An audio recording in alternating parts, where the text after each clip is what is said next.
Welcome back दोस्तों, मैं हूं एफ फैज़ और आप सभी का हमारे इस यूट्यूब चैनल पर खैर मकदम है। दोस्तों, आज के इस वीडियो में हम लोग जानेंगे सिलेबल क्या होता है, सिलेबल क्यों अहम है। अगर आपको अंग्रेज़ी शायरी से शगफ़ है तो आपको सिलेबल ज़रूर जानना चाहिए, क्योंकि सिलेबल पर अंग्रेज़ी शायरी का पूरा दारोमदार है। वैसे ही जैसे उर्दू और अरेबिक शायरी का दारोमदार सबब थकील और सबब खफीफ पर होता है। आइए जानते हैं सिलेबल की तारीफ़ क्या है। Syllable is a part of a word having one vowel sound with और विदाउट सराउंडिंग कंसोनेंट। सिलेबल क्या होता है? वर्ड का एक पार्ट होता है, जिस वर्ड के पार्ट के अंदर क्या होता है, एक वोवेल साउंड होता है, जिसके आगे या पीछे या दोनों तरफ कॉन्सोनेंट होते हैं, विद और विदाउट या नहीं भी होते हैं। इस तारीफ़ को अगर हम निकात में समझें तो इससे 3 पॉइंट में ये तारीफ़ आती है। पहला पॉइंट या पहला नुक्ता ये है, a part of a word, यानी सिलेबल क्या होता है? वर्ड का पार्ट होता है। जैसे पेंसिल एक वर्ड है, पेंसिल क्या है? एक वर्ड है। पेंसिल में 2 सिलेबल है, पेन सिल 2 सिलेबल है। तो पेन जो एक सिलेबल है ये पेंसिल वर्ड का पार्ट है, सिल जो एक सिलेबल है ये पेंसिल वर्ड का एक पार्ट है।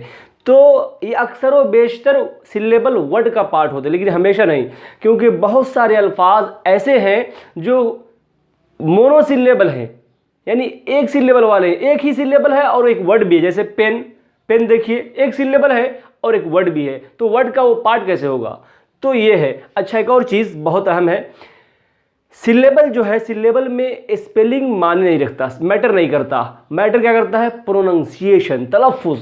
और दुनिया की जितनी भी ज़ुबानें हैं, सारी ज़ुबानों की शायरी का एक कायदा कुल्लिया है कि शायरी में तलफ़ुज़ और आवाज़ का एतबार होता है, उसके अलावा जो स्पेलिंग, हुरूफ, इनका एतबार नहीं होता है। अच्छा, दूसरा पॉइंट क्या है? Having vowel sound, one vowel sound, यानी एक सिलेबल के अंदर एक वोवेल साउंड ज़रूर होगा। वोवेल साउंड क्या है भाई? हिंदी में अ, आ, ई, अम, अह तक ये जो आवाज़ है, हिंदी के वोवेल्स हैं, यही वोवेल्स की आवाज़, वोवेल साउंड इंग्लिश के 5 वोवेल्स और 2 सेमी वोवेल से हासिल होती हैं, और उन्हीं को वोवेल साउंड कहा जाता है। तो एक सिलेबल में एक वोवेल साउंड होगा। अच्छा, जैसे पेन, पेन में क्या है भाई? अ, आ, ई में से ए है। पेंसिल ये 2 सिलेबल वाले वर्ड है, तो पेन में ए है, सिल में ई है। ब्यूटीफुल इसके अंदर 3 है, ब्यू में ऊ है, टी में ई है, फुल में ऊ है कि नहीं? देख रहे हैं ना, आ, ई में से। तो एक सिलेबल में एक वोवेल साउंड, यानी हिंदी का जो आ, ई, अम, अह तक जो है उसमें से एक ज़रूर होगा। अच्छा, अगर एक सिलेबल, अगर एक वर्ड एक सिलेबल वाला है तो उसे बोलते हैं मोनोसिलेबल। अगर 2 सिलेबल वाला वर्ड है तो उसे बोलते हैं डाई सिलेबल, और अगर 3 वाला है तो उसे ट्राई सिलेबल, और अगर 3 से ज़्यादा है तो उसे पॉली सिलेबल वर्ड बोलते हैं। अच्छा, उसके बाद विद, और तीसरा नुक्ता क्या है? विद और विदाउट सराउंडिंग कंसोनेंट, उसके आगे पीछे ये दोनों तरफ कंसोनेंट होते हैं। अक्सर व बेशतर ऐसा ही होता है सिलेबल के साथ, लेकिन कभी कभी अकेला एक वोवेल भी क्या होता है? सिलेबल होता है। जैसे ये देखिए, पेन, पेन देखिए, ए जो है वोवेल साउंड ई, उसके आगे पीछे कंसोनेंट है। पेंसिल, पेन में फिर वही हाल, सिल में आगे पीछे कंसोनेंट। अच्छा, ब्यू देख रहे हैं, ब्यू में जो ये है आगे क्या है? ये कंसोनेंट है। टी में भी आई कंसोनेंट है, फुल में भी आगे पीछे कंसोनेंट है। लेकिन ये ज़रूरी नहीं है। पेन, पेंसिल, ब्यूटीफुल आपने देख लिया। अ देखिए, अ क्या है भाई? एक सिलेबल है और एक वर्ड भी है, तो इसके न आगे कॉन्सोनेंट है, न पीछे कॉन्सोनेंट है, न दोनों तरफ कॉन्सोनेंट है।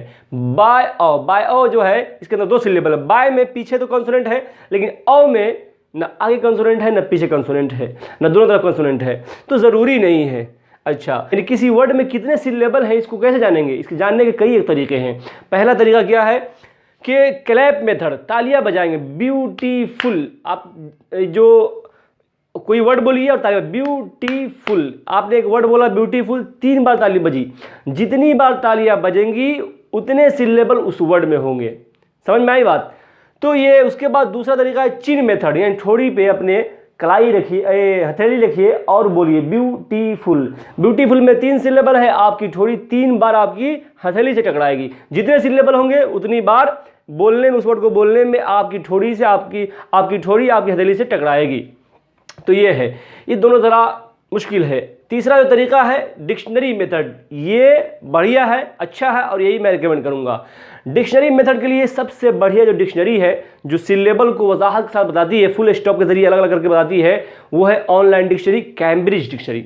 इसको आप जाइए गूगल पे या किसी भी सर्च इंजन पे जाइए, वहाँ वर्ड लिखिए और उसके आगे कैम्ब्रिज लिख दीजिए, खुद ब खुद गूगल जो आपको रिजल्ट देगा उसमें जाकर के आप कैम्ब्रिज डिक्शनरी पर आप क्लिक करेंगे तो वहाँ वर्ड का जो वर्ड है उसका तलफ़्फ़ुज़ होगा, प्रोनाउंसिएशन होगा, और उसमें फुल स्टॉप के ज़रिए क्या होगा, सिलेबल अलग अलग किया होगा। जैसे कि अब ब्यूटीफुल, इसको मैंने वहीं से लिया है, देखिए ब्यू के बाद फुल स्टॉप, टी के बाद फुल स्टॉप, यानी इसके अंदर 3 सिलेबल है। तो ऐसे सिलेबल को ये वाज़ह करती है डिक्शनरी।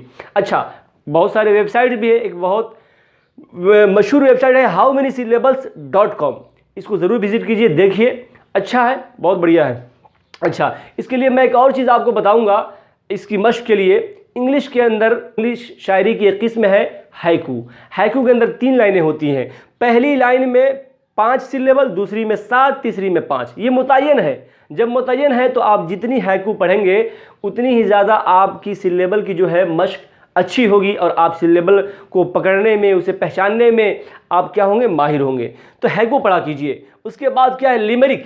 लिमरिक जो है इसके अंदर 5 लाइनें होती है, भी अंग्रेजी शायरी की एक किस्म है, 5 लाइनें होती है। इसका काफिया AABBAA, काफिया बताने का तरीका यही है इंग्लिश में, इंग्लिश शायरी में। तो AABBA का मतलब हुआ पहली और दूसरी और 5वीं लाइन हम काफिया, एक काफिया वाली, जबकि तीसरी और चौथी लाइन हम काफिया। तो ये जो है लिमरिक है। लिमरिक में जो पहली, दूसरी और 5वीं हम काफिया 3 जो लाइनें हैं, इनमें सिलेबल जो है 9 सिलेबल होते हैं, कभी ज़्यादा हो सकते हैं 7 से लेकर 10 तक, लेकिन अक्सर उमूमन जो है जनरली वो क्या है, वो उसके अंदर 9 होते हैं। अच्छा, तीसरी और चौथी में उमूमन 6 होते हैं, लेकिन 5 से 7 भी हो सकते हैं। तो ये लिमरिक भी पढ़ा कीजिए, इससे भी आपकी मश्क अच्छी होगी। उसके बाद मैं आपको एक किताब रिकमेंड करूँगा, डैनियल डेफो एक मुसन्निफ़ है, उनका एक नावल है रॉबिन्सन क्रूज़ो। इस नावल को रीराइट किया है, एक राइटर है लूसी एकिन। लूसी एकिन एक राइटर है जिन्होंने इस किताब को, यानी जो डैनियल की जो किताब है रॉबिन्सन क्रूज़ो, उसको पूरी की पूरी किताब को, कैरेक्टर को छोड़कर, जितने भी कैरेक्टर हैं उनको छोड़कर पूरी की पूरी किताब को 1 सिलेबल वाले, मोनोसिलेबल वर्ड में लिख दिया है। यानी पूरी किताब को 1 सिलेबल वाले वर्ड में रीराइट कर दिया उन्होंने। तो ये पढ़िए, ये पूरी किताब, इस किताब का नाम यही है, Robinson Crusoe in words of 1 syllable. इसको पढ़िए, इससे आपकी मश्क अच्छी होगी। दोस्तों आइए अब हम जानते हैं इसकी अहमियत की, क्यों अहम है। ये बहुत अहम है। प्रोनाउंसिएशन जो है, आपका जो तलफ़्फ़ुज़ है वो अच्छा होगा। अगर आप सिलेबल जानेंगे तो आपको प्रोनाउंसिएशन जो करने में आसानी होगी और आप अच्छी तरह प्रोनाउंसिएशन कर पाएंगे। स्ट्रेस, जो सिलेबल के अलावा एक और चीज़ होती है स्ट्रेस, जिस पर मैं कई वीडियो बनाऊंगा। ये 2 चीज़ अगर आप जान जाते हैं तो आप बहुत ही अच्छी तरह डिक्शनरी की मदद से आप प्रोनाउंसिएशन कर सकते हैं। अच्छा, उसके बाद जो है दूसरा फ़ायदा इसका, स्पेलिंग। आपकी स्पेलिंग अच्छी होगी, क्योंकि आपको पता है भाई इस वर्ड के अंदर कितने सिलेबल ब्रेक हैं, आपको पता है, तो आपकी स्पेलिंग अच्छी होगी, स्पेलिंग करने में आसानी होगी। अक्सर लोग स्पेलिंग करने में गलती करते हैं। अच्छा, तीसरा जो इसका फ़ायदा, बड़ा फ़ायदा है, वो है शायरी से रिलेटेड। शायरी में इसका बहुत बड़ा फ़ायदा, क्योंकि शायरी, इंग्लिश शायरी का दारो मदार ही सिलेबल पर है। अगर आप शायरी समझना और जानना चाहते हैं तो आपको सिलेबल ज़रूर जानना होगा। तो ये चीज़ें, ये अहमियत है, इसके फ़वाइद हैं। अब हम बात करते हैं इसके अक़साम की। इसकी 7 किस्में, कितनी किस्में? 7 किस्में। Close syllable, open syllable, magic syllable, vowel team syllable, diphthong syllable, arc control syllable, consonant LE syllable. पहली जो किस्म है क्लोज सिलेबल। क्लोज सिलेबल का मतलब ये है कि बाद में कॉन्सोनेंट पहले वोवेल, यानी एक सिलेबल में पहले क्या होगा, वोवेल, बाद में कॉन्सोनेंट। जैसे एन, आपका जो मुंह है बंद हो जाता है, आपकी आवाज़ बंद हो जाती है, इसीलिए इसको क्लोज सिलेबल बोलते हैं। एन, कैन, देख रहे हैं। ओपन सिलेबल इसका उल्टा है, पहले क्या है, सिलेबल का जो पहला जो वर्ड होगा क्या होगा, वो होगा कॉन्सोनेंट और दूसरा वोवेल। जैसे बी, टाई, देख रहे, टाई, मुंह खुला रह जाता है, इसीलिए इसको ओपन सिलेबल बोलते हैं।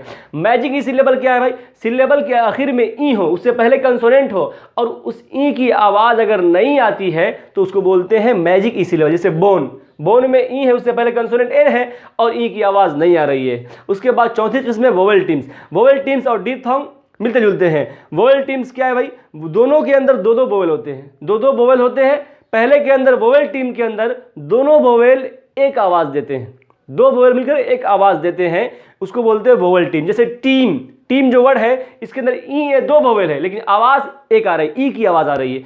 फ्लोट, फ्लोट में जो है ओ ए दो वोवेल है लेकिन आवाज़ ओ की आ रही है, तो ये वोवेल टीम सिलेबल है। और अगर दो वोवेल मिलकर के दो तरह की आवाज़ दे, अलग अलग आवाज़ दे, तो इसी को बोलते हैं डिफ्थोंग सिलेबल। जैसे बोइल, बोइल में ओ अलग आवाज़ दे रहा, अपनी आवाज़ दे रहा, आई अलग आवाज़ दे रहा है। क्लाउड, ओ अलग आवाज़ दे रहा, यू अलग आवाज़ दे, उसको बोलते हैं diphthong syllable. R control syllable क्या है? सिलेबल अगर जहाँ खत्म हो रहा है वहाँ अगर आर हो, उससे पहले वोवेल की वोवेल साउंड हो, जाहिर सी बात है, तो वोवेल साउंड उसके बाद आर है, आर सिलेबल के खात्मे पर, तो उसको क्या बोलते हैं? R control syllable. जैसे car, bird. Consonant L E syllable क्या है भाई?